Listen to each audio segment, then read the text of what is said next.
people who allowed this to happen. That's part of what young people have to grapple with. And then you put American slavery in the context of the global slave trade, and to recognize that America was not the only country for which slavery existed. These are the things that, in our view, have to provide more context for young people to understand. I mean, today, in China, there's 1 million people being held, the Uyghurs being held because of their religious beliefs. And as far as we can tell, these people are, we used to take the word enslaved earlier, take the black. It seems like there are a lot of people being enslaved in China today, and if we were to dive deep into the United States, into human trafficking. Anyway, this is the nuance and complexity that we have to dive into. And so I think there might be if there's resistance, we have to come with what's the empowering alternative that we can tell the whole story on these very dicey issues. We have to have the courage to go there and not just simplify in ways that are reductionist. Yeah. I'm wondering if you're familiar with the journalist Charles Rowe. From the New York Times, yes. Who, I haven't read a lot of his stuff, but I heard a podcast with him. He may know his argument better than I do, but he seems to argue that he's arguing for African Americans in a sort of reverse Great Migration to move back to the South, back to their ancestral roots, to reclaim political power, political influence through, population and moving back to where they came from and influencing politics for the good. Not my field. I found it very fascinating. He's a great speaker. I found it a very fascinating idea. I just wondered if you could comment. Well, I generally reject ideas that are what I call racially reductionist. In the sense, I get the sense that he's saying that in order to address disparities, coalesce political power, we should concentrate our population in places in the South. And by the way, that's not where we're from. It's where many blacks, but as we can see from today, there's a reason that there was a concentration of black people in the South. I believe the pathway to human flourishing for the black community, the Asian community, the white community, the anything community, is through the pillars of family, religion, education, and entrepreneurship, wherever you are geographically. I mean, I've read a lot of Charles Blow. He and I would disagree, I think, on a few points, but at least he's offering, I guess, what his POV. Too often, I hear, especially as it relates to race, the solutions for the black community rest in someone else's hands to solve, and I think that's inherently debilitating and putting whole communities of people in sort of a wait-and-see position. Meanwhile, there are millions of black people and other people who've been disenfranchised in our country that have been quite successful, that have had legacies of success. And it's usually because of, by the way, many of the laws that have been now changed to allow for more equality, but also stronger families. I mean, if you look at, for example, the poverty rate within the black community, high levels, as you might imagine, but not because they're inherently black, it's because of the demise of the family structure. The non-marital birth rate in the black community is still 70%. But if you look at poverty rates, the poverty rate for married black families has been in the single digits for decades, right? So what does that say? Are they just strange people, or is it that they've locked into an institution that is usually the foundation of a strong life? Because with marriage often follows a personal faith commitment within that family, and from that usually follows a strong emphasis on education, either through a charter school or homeschool or some other. These are the building blocks of individual agency that cross generations. So I don't see solutions like, well, let's just, everyone in the community has to, move to the South to reclaim our power, we have power right in the communities in which we live.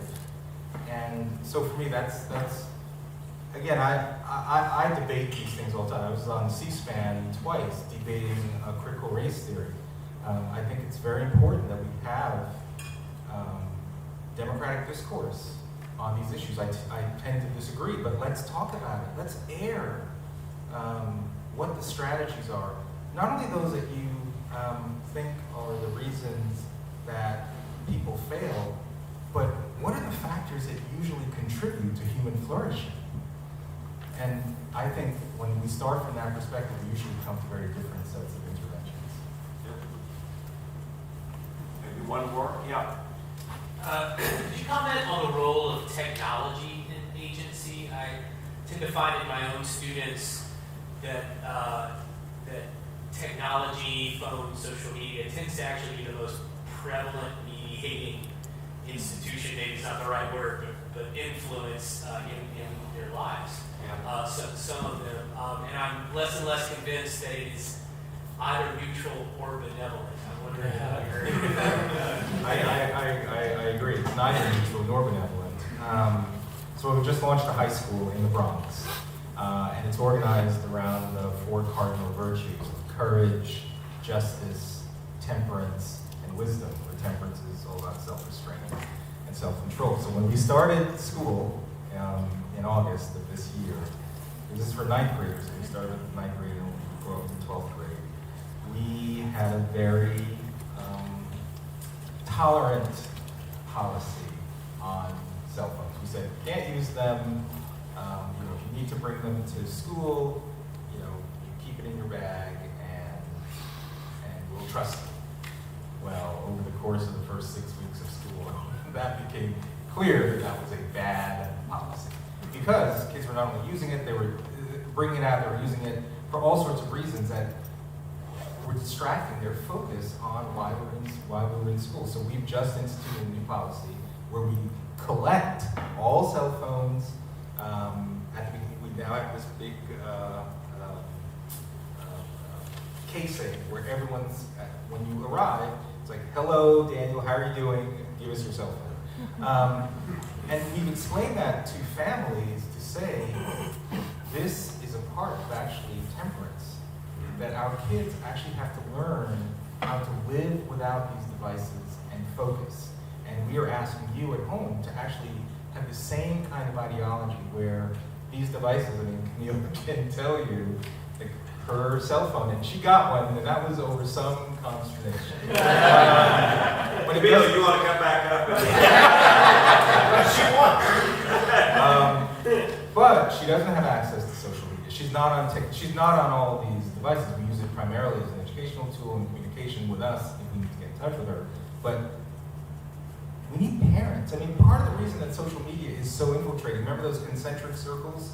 If you don't have strong people in those concentric circles, and now you've got TikTok and all these other devices where a kid can spend hours bringing all other sorts of messages, that's where the destruction comes. So it's not the actual technology itself. It's the invasiveness that the rest of our institutions have allowed, in my view, to come into young people's lives. Technology can have an incredibly positive impact if wielded in the right way. So I would just modify, if we go back to the anchors of strong families, strong faith commitment, and access to high quality education, with schools like mine that actually impose rules on things like this, we might get different usages of technology in ways that are actually productive. Well, Ian, we thank you so much, not only for your thinking and your work, but the specific work you're doing through the schools and other kinds of ways. So thank you.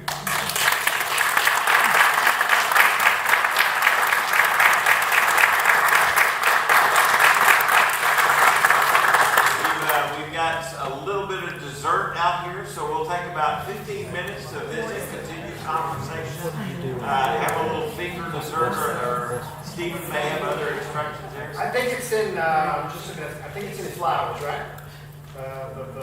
The flowers. So where we were for worship yesterday. Our worship tonight will be in flowers, and there are some finger snacks in flowers. So out the door, over to the pretty brick building, by the Christmas tree. And how long you want to show? Let's say at 9 o'clock we'll start the Vespers. Is that okay? Vespers at 9 o'clock. Okay. You get right.